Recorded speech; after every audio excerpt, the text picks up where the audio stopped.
नमस्कार मंडळींनो, माझ्या चॅनलवरती तुमचे मनपूर्वक स्वागत आहे। आजचा दिवस म्हणजे की वडपौर्णिमेचा दिवस तुम्हाला सर्वांना खूप चांगला, सुखाचा, समृद्धीचा, आनंदीचा आणि दीर्घ आयुष्याचा जाओ हीच प्रभूचरणी प्रार्थना करते। मंडळींनो, ज्येष्ठ महिना लागला आहे आणि ज्येष्ठ महिन्याच्या पौर्णिमेला वडपौर्णिमा येते, जिला आपण वड सावित्री पौर्णिमा असेही म्हणतो। और ज्येष्ठ महिन्याची वड सावित्री पौर्णिमा ही कोणत्या तारखेला येते आहे, कोणत्या वारी येत आहे, वडची पूजा करण्याचा शुभ मुहूर्त काय आहे, वड सावित्री पौर्णिमेला कोणत्या रंगाच्या साड्या आणि बांगड्या शुभ आहेत आणि कोणता रंग अशुभ आहे, हे सर्व आपण या व्हिडिओमध्ये जाणून घेणार आहोत। आणि म्हणूनच व्हिडिओ शेवटपर्यंत पहा आणि माझ्या चॅनलवरती नवे असाल तर सबस्क्राईब आत्ताच करून द्या, कारण की सबस्क्राईब करणे फ्री आहे आणि म्हणूनच सबस्क्राईब आत्ताच करून द्या। आणि व्हिडिओ तर तुम्हाला नक्कीच आवडेल आणि म्हणून लाईक करून द्या। चला तर मग वेळ वाया न घालता व्हिडिओला सुरुवात करूया। या सणाला आपल्या हिंदू धर्मामध्ये अत्यंत महत्त्वाचे मानले जाते। ज्येष्ठ पौर्णिमेला दरवर्षी वडपौर्णिमा ही साजरी केली जाते। या दिवशी सर्व सौभाग्यवती महिला सुंदर साड्या दागिने घालून साज शृंगार करून आपल्या पतीला दीर्घ आयुष्य प्राप्त याच्यासाठी व्रत करतात आणि वडाच्या झाडाची पूजा करतात। ज्योतिष शास्त्रानुसार आपल्या हिंदू धर्मात वड पौर्णिमेला खूप महत्व आहे। तर हे व्रत 29 जून सोमवारी वड पौर्णिमेच्या पूजेचा जो शुभ मुहूर्त असणार आहे तो सकाळी 8:48 ते 10:40 अतिशय शुभ मुहूर्त आहे आणि म्हणून शक्य असेल तर या शुभ मुहूर्तावरती पूजा करण्याचा जास्तीत जास्त प्रयत्न करा।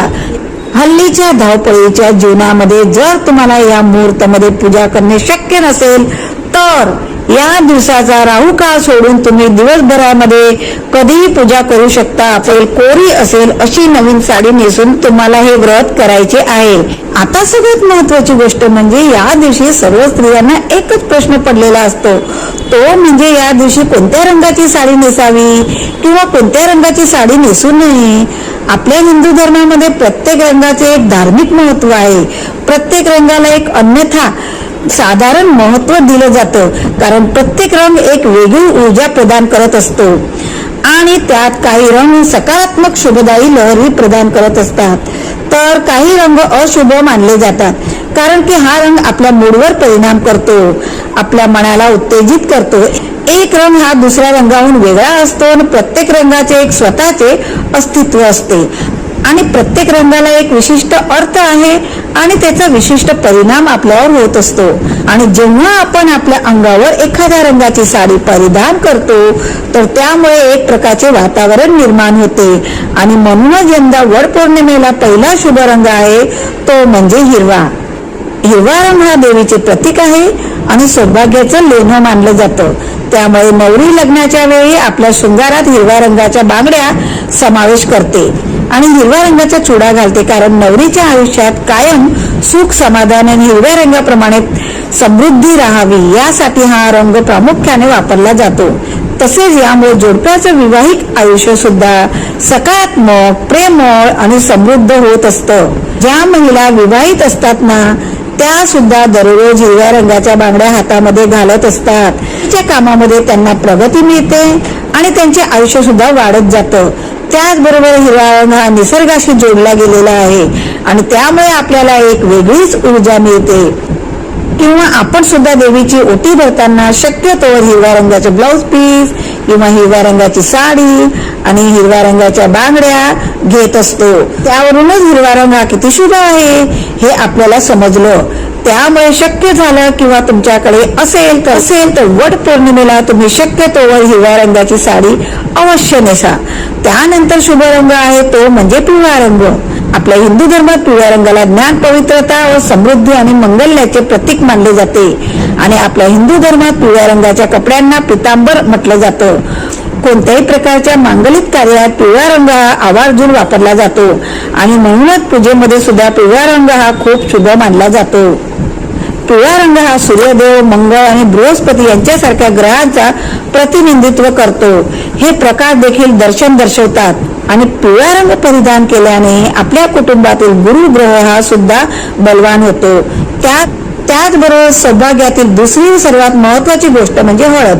जसे की आपण हळदी कुंकू म्हणतो आणि त्यातील हळद म्हणजेच हळदीला जेवढे महत्व आपल्या हिंदू धर्मामध्ये आहे तेवढेच महत्व पिवळ्या रंगाला आहे. खरंच तुम्ही शक्य झालं तर यंदा वटपौर्णिमेच्या दिवशी पिवळ्या रंगाची साडी अवश्य नेसा, कारण पौर्णिमेच्या दिवशी सुद्धा आपण भगवान विष्णू आणि माता लक्ष्मीची पूजा करत असतो.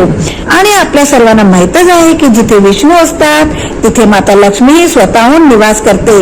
आणि म्हणून तुम्ही यंदा पिवळ्या रंगाची साडी नेसून वटवृक्षाची पूजा नक्की करा. यामुळे तुम्हाला भगवान विष्णू आणि माता लक्ष्मी यांचा आशीर्वाद हा प्राप्त होईल. तसेच पुढचा रंग आहे तो म्हणजे लाल रंग. जर तुमच्याकडे लाल रंगाची साडी असेल तर ती सुद्धा तुम्ही नेसू शकता, कारण आपल्या हिंदू धर्माला लाल रंग हा सुद्धा खूप शुभ मानला जातो. रोज देवपूजा करताना किंवा आपण खास वेळी जेव्हा पूजा म्हणतो त्यासाठी लाल रंगाचे वस्त्र वापरतो, कारण की सर्व देवांना लाल रंग हा खूप जास्त प्रिय आहे. त्यातल्या त्यात माता लक्ष्मीला लाल रंग हा खूप जास्त प्रिय असल्यामुळे या दिवशी तुम्ही लाल रंगाचं वस्त्र हे नक्कीच परिधान करू शकता. मी यंदा वटपौर्णिमेला लाल रंगाची साडी घातल्यामुळे सकारात्मक ऊर्जा मिळणार आहे. त्याचबरोबर पुढचा रंग आहे तो म्हणजे केसरी रंग, कारण केसरी रंग हा सूर्योदय आणि सूर्यास्ताचा रंग आहे. केसरी रंग त्याग, ज्ञान, शुद्धता आणि सेवेचे प्रतीक आहे. आणि आपल्या हिंदू धर्मामध्ये हा रंग यज्ञ अग्नीच्या ज्वालांसारखा प्रकाशमय मानला जातो, जो अज्ञानाचा अंधकार दूर करून ज्ञानाचा प्रकाश पसरवतो. तसेच केसरी रंग दैवी शक्तीचे प्रतिनिधित्व करते. या रंगातून आपल्यामध्ये एक सकारात्मक ऊर्जा प्रवाहित होते. त्यामुळे केसरी रंगाची साडी घातल्याने तुम्हाला सुद्धा एक नवीन प्रकारची ऊर्जा मिळेल. आणि म्हणून तुम्ही केसरी रंगाची साडी सुद्धा या वटपौर्णिमेच्या दिवशी अवश्य नेसू शकता. त्यानंतर सर्व स्त्रियांचा आवडता रंग आहे आणि तो स्त्रियांचाच रंग ओळखला जातो म्हणजे गुलाबी रंग. जवळपास प्रत्येक स्त्रीला गुलाबी रंग हा खूप जास्त आवडत असतो. गुलाबी रंग हा प्रेमाचे प्रतीक आहे, आनंदाचे प्रतीक आहे आणि गुलाबी रंग नेहमीच स्त्रियांना आकर्षित करतो. या रंगाचे कपडे घातल्याने आपले मन सुद्धा प्रसन्न राहते, एक वेगळीच एनर्जी आपल्याला मिळत असते. वटपौर्णिमेच्या दिवशी गुलाबी रंगाची साडी नेसल्यामुळे सुख समाधान येतं आणि आपलं मन सुद्धा शांत राहतं. त्यामुळे गुलाबी रंगाची साडी तुमच्याकडे असेल तर ती तुम्ही आवर्जून नेसू शकता. तर आतापर्यंत जे काही मी तुम्हाला शुभ रंग सांगितले तर त्या रंगाच्या साड्या तुम्ही कोणत्याही विचार न करता या वटपौर्णिमेला नेसू शकता, कारण हे अतिशय शुभ आणि पवित्र रंग मानले जाते.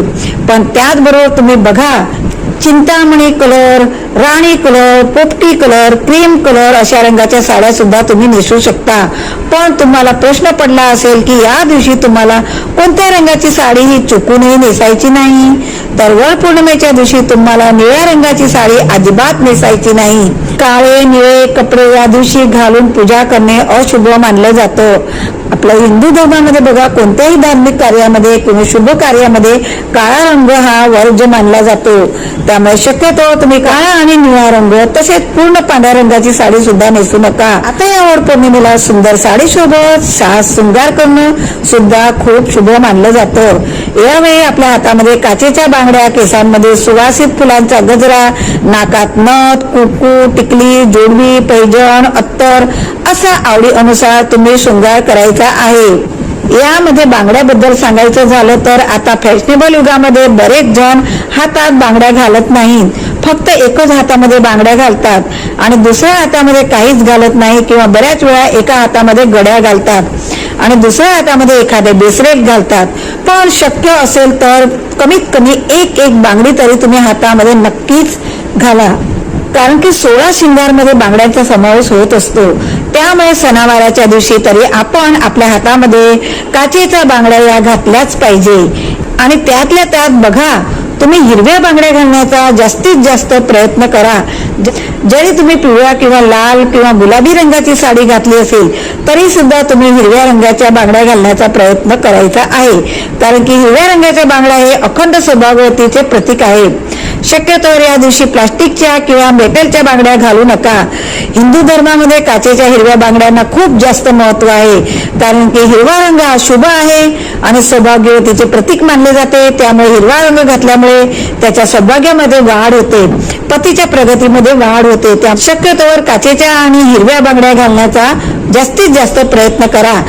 आता बांगड्या घातल्याने बघा, एका हातामध्ये 6 बांगड्या असेल तर दुसऱ्या हातामध्ये 7 बांगड्या घाला. कारण हा बांगड्या भरण्याचा एक नियम आहे. दोन्ही हातामध्ये कधीही सेम बांगड्या भरू नये. म्हणजे एका हातामध्ये 6 बांगड्या भरल्या तर दुसऱ्या हातामध्ये सुद्धा 6 बांगड्या भरल्या, तर असं करू नका. एका हातामध्ये 6 बांगड्या भरणार असेल तर दुसऱ्या हातामध्ये 7 बांगड्या भरा, किंवा एक हातामध्ये 12 असेल तर दुसऱ्या हातामध्ये 13 बांगड्या भरा. तर तुम्हाला आता समजलेच असेल की वड सावित्री पूनम कोणत्या तारखेला, कोणत्या वारी, कोणत्या मुहूर्ती करायचं आहे आणि त्या दिवशी कोणत्या साड्या वेअर करायच्या आहे, कसा शृंगार करायचा आहे, हे सगळं तुम्हाला समजलंच असेल. तर या वड सावित्री पौर्णिमेला तुम्ही नक्की ह्या नियमाचे पालन करा. आणि तुम्हाला हा व्हिडिओ नक्कीच आवडला असेल, म्हणून व्हिडिओला लाईक करा आणि माझ्या चॅनलला सबस्क्राईब करून मला सपोर्ट करा. अशाच नव्या व्हिडिओमध्ये पुन्हा भेटूया. धन्यवाद.